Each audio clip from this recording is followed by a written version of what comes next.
Assalamualaikum warahmatullahi wabarakatuh. Saya Sani Maulana Yusuf dari Nondeg semester 2 akan merangkum buku Hukum Adat Indonesia, Eksistensi dalam Dinamika Perkembangan Hukum di Indonesia yang ditulis oleh Dr. Jamanat Samosir SHMH. Tugas ini diberikan oleh Dr. Muhammad Rendi Aridayandi SHMH. Saya di sini akan merangkum bab 2 dari buku tersebut yang berjudul Masyarakat Hukum Adat. Pengertian masyarakat hukum adat. Masyarakat hukum adat disebut juga dengan istilah masyarakat tradisional atau the indigenous people dalam bahasa Inggris. Dalam kehidupan sehari-hari, lebih sering dan lebih populer disebut dengan istilah masyarakat adat. Beberapa pakar hukum membedakan istilah masyarakat hukum adat dengan masyarakat adat. Perbedaan itu ada yang melihatnya bahwa masyarakat hukum adat merupakan terjemahan dari istilah adat Rechtsgemeenschap, sedangkan masyarakat hukum terjemahan dari kata indigenous people dalam bahasa Inggris. Pengertian masyarakat hukum adat dapat dipelajari dari pendapat Terhar dalam bukunya Beginselen en Estelsey van het Adarrecht yang diterjemahkan oleh Sobekti Poesponoto ke dalam bahasa Indonesia menjadi asas-asas dan susunan hukum adat. Dikatakan sebagai berikut. Di seluruh kepulauan Indonesia pada tingkatan rakyat jelata terdapat pergaulan hidup di dalam golongan-golongan yang bertingkah laku sebagai kesatuan terhadap dunia luar. Lahir batin, golongan-golongan atau kelompok itu mempunyai tata susunan tetap dan kekal, dan orang-orang segolongan itu masing-masing mengalami kehidupannya dalam golongan sebagai hal sewajarnya. Dalam hal menurut kodrat alam, tidak ada seorang pun dari mereka yang mempunyai pikiran akan kemungkinan pembubaran golongan itu. Golongan manusia tersebut mempunyai pengurus sendiri dan harta benda, milik keduniaan dan milik gaib. Golongan-golongan yang demikian yang bersifat persekutuan hukum. Secara teoritis, pengertian masyarakat hukum dan masyarakat hukum adat berbeda. Kusmandi Pujosewojo 1971 memberikan arti masyarakat hukum sebagai suatu masyarakat yang menetapkan, terikat dan tunduk pada tata hukumnya sendiri. Adapun masyarakat hukum adat adalah masyarakat yang timbul secara spontan di wilayah tertentu, yang berdirinya tidak ditetapkan dan diperintahkan oleh penguasa yang lebih tinggi atau penguasa lainnya. Dengan rasa solidaritas yang sangat besar di antara para anggota masyarakat sebagai orang luar dan menggunakan wilayah sebagai sumber kekayaannya hanya dapat dimanfaatkan sepenuhnya oleh anggotanya. B. Bentuk-bentuk masyarakat hukum adat. Masyarakat hukum adat di Indonesia tersusun dari dua faktor dominan, yakni faktor genealogis dan teritorial. Pada mulanya, faktor genealogis mempunyai dominasi yang sangat kuat terhadap pembentukan suatu masyarakat hukum adat, disebabkan oleh hubungan daerah antara satu dengan lainnya. Di antara mereka terikat dan terbentuk dalam suatu ikatan yang kokoh. Tetapi karena semakin meluasnya hubungan antar suku bangsa, maka dominasi faktor genealogis sedikit demi sedikit mulai tergeser oleh faktor teritorial.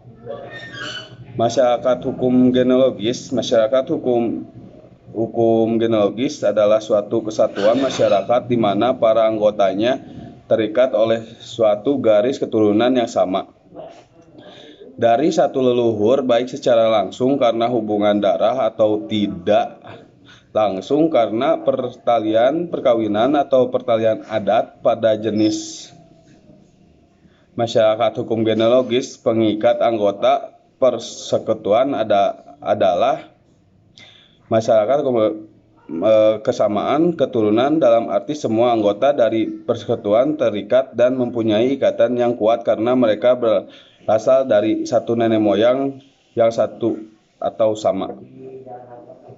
2. Masyarakat hukum teritorial. Masyarakat hukum teritorial adalah masyarakat hukum yang anggota-anggota masyarakatnya terikat pada suatu daerah kediaman tertentu, baik dalam kaitan duniawi maupun dalam kaitan rohani. Terdapat ikatan yang kuat sebagai pengikat di antara anggotanya, karena mereka merasa dilahirkan dan menjalani kehidupan bersama, serta tumbuh dan berkembang di tempat yang sama. Masyarakat hukum teritorial dibedakan dalam 3 macam, yaitu sebagai berikut.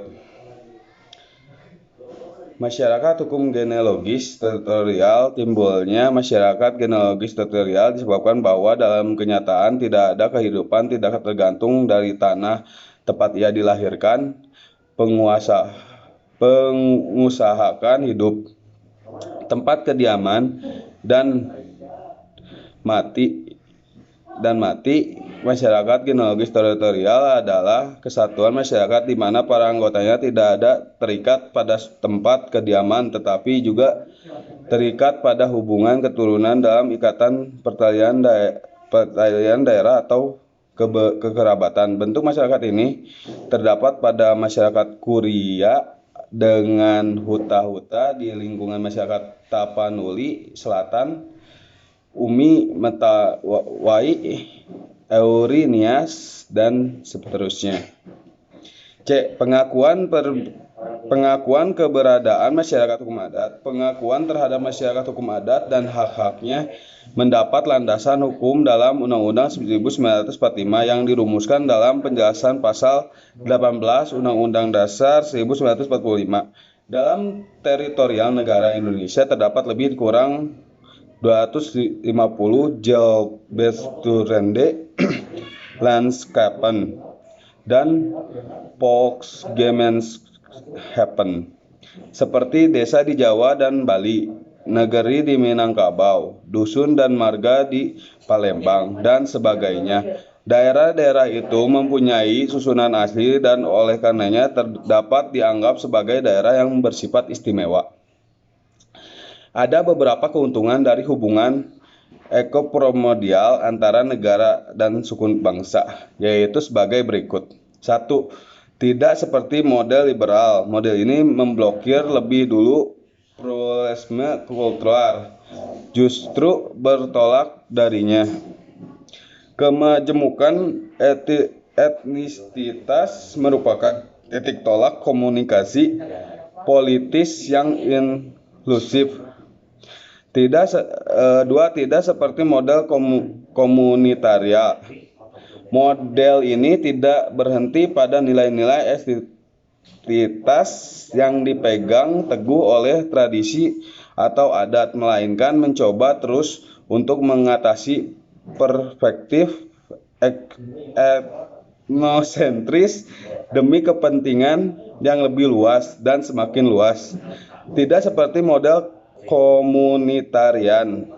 Model ini ingin melancarkan komunikasi di antara kelompok-kelompok kultural dalam ruang publik agar terjadi transformasi kultural pada suku-suku bangsa. 4. Model ini paling sesuai untuk asumsi-asumsi demokrasi egalitarian yang radikal. Dalam demokrasi, unsur-unsur etnisitas terdiri sejajar dengan unsur-unsur lain, seperti unsur-unsur sosial dan politis. Keempat model tersebut sebenarnya berada dalam cakupan yang sama, yakni model negara demokratis. Namun, memiliki cara melihat dan tekanan yang berbeda-beda terhadap posisi struktural suku bangsa dan identitas kultural. Mungkin itu saja yang bisa saya sampaikan. Maaf bila ada kata-kata yang salah atau mungkin kurang tepat. Terima kasih.